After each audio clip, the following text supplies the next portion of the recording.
What you're about to hear are some of the most unfiltered and potentially consequential statements any sitting president has made during an active military conflict. These weren't leaked. They weren't off the record. Donald Trump said all of this openly, on camera, aboard Air Force One, with reporters recording every word. And several of these admissions directly contradict what his own administration has been telling the American public for days. If you care about where this country is headed, you need to hear every single one of them. This all took place as Trump was flying back from Dover Air Force Base in Delaware. He had just attended the Dignified transfer ceremony for 6 American soldiers killed in the Middle East as a result of the ongoing military campaign against Iran. Now, before we even get to what he said on that plane, the ceremony itself became a flashpoint. Multiple observers and political figures pointed out that Trump wore his white campaign hat throughout the entire event. Governor Nome was among those who publicly called him out, saying, and this is a direct quote, "Take your hat off. Why are you wearing a hat to the most solemn ceremony that there is in this country?"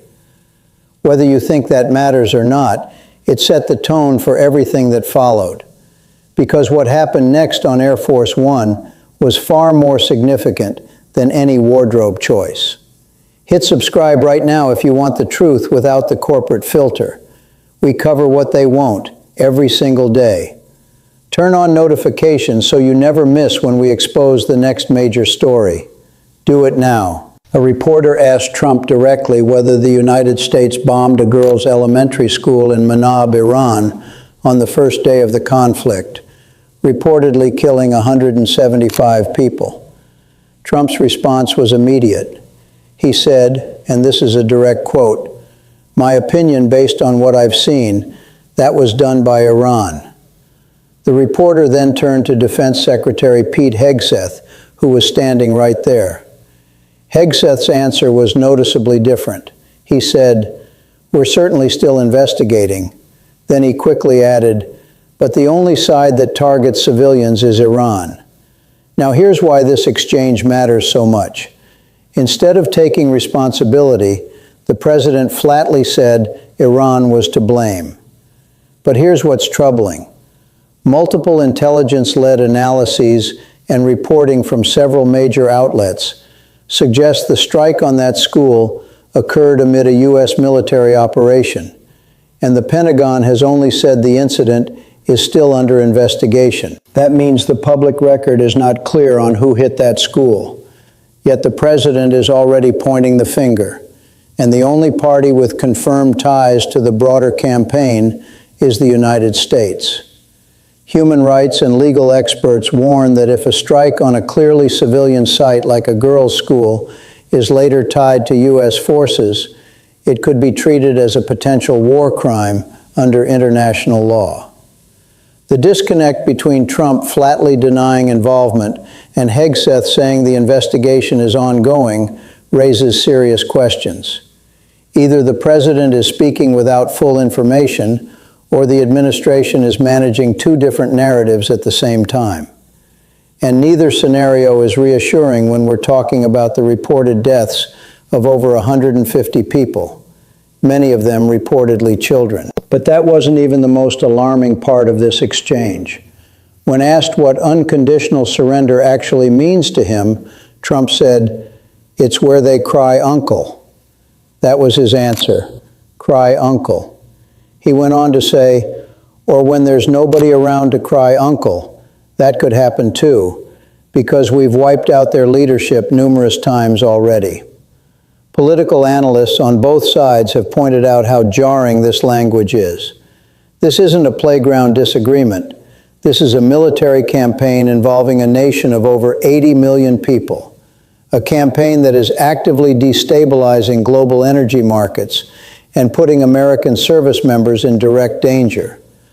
The casual tone here, according to several foreign policy experts, signals something deeply troubling about how this administration views the endgame.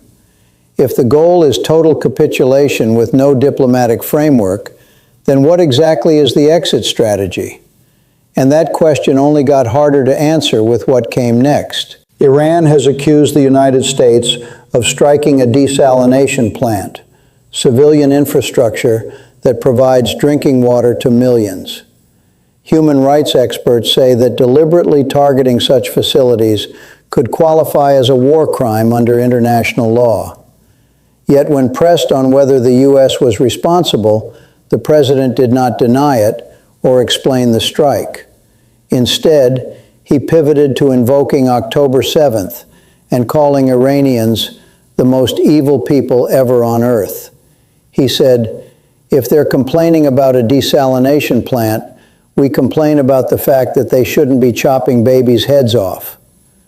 Critics say this functions less as a rebuttal and more as a moral justification for attacks on civilian infrastructure. Regardless of how you feel about the Iranian regime, and there is plenty to criticize, the fact that the president responded to a direct question about a strike on civilian water supply with deflection rather than denial or explanation is significant. It's the kind of statement that international courts and legal observers are watching very closely, and the implications only deepen from there. Trump was asked whether he was concerned about attending more dignified transfer ceremonies. His answer was blunt. He said, "Sure, I hate to, but it's a part of war, isn't it?" He then turned to the reporter and asked them to confirm it. "Wouldn't you say it's a part of war?" Now here is where you need to pay very close attention. Under the U.S. Constitution, only Congress has the authority to formally declare war, and major military campaigns are supposed to fall under some kind of congressional authorization framework. Right now, the president repeatedly calls this a war on camera, while many of his allies in Congress still describe it as a limited operation or special mission.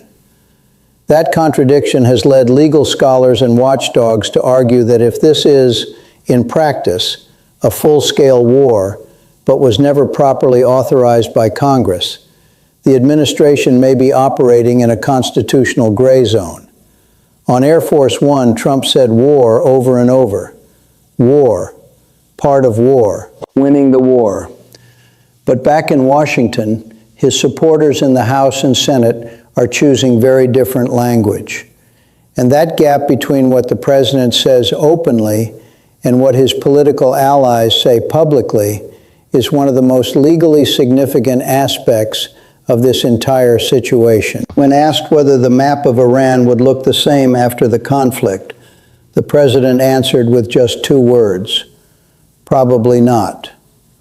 That chilling line has led several analysts to warn that his administration may be entertaining the idea of permanently altering Iran's territorial or political landscape, including the possibility of carving out or neutralizing certain regions, though he has not outlined any concrete plan in public. Let that sit for a moment. The sitting president just left open the possibility that the recognized borders of a sovereign nation could be fundamentally changed by the time this campaign is over. And when pressed about Kurdish forces possibly carving out an autonomous region, he said he had personally told them not to go in because he didn't want them to get hurt. Given the history of Kurdish troops being left behind by the U.S. in earlier conflicts, Kurdish leaders have been deeply skeptical of any new promises, which makes this claim carry far less weight for them than for his domestic audience. During his first term, Trump was widely criticized for abandoning Kurdish allies in Syria, a decision that led to significant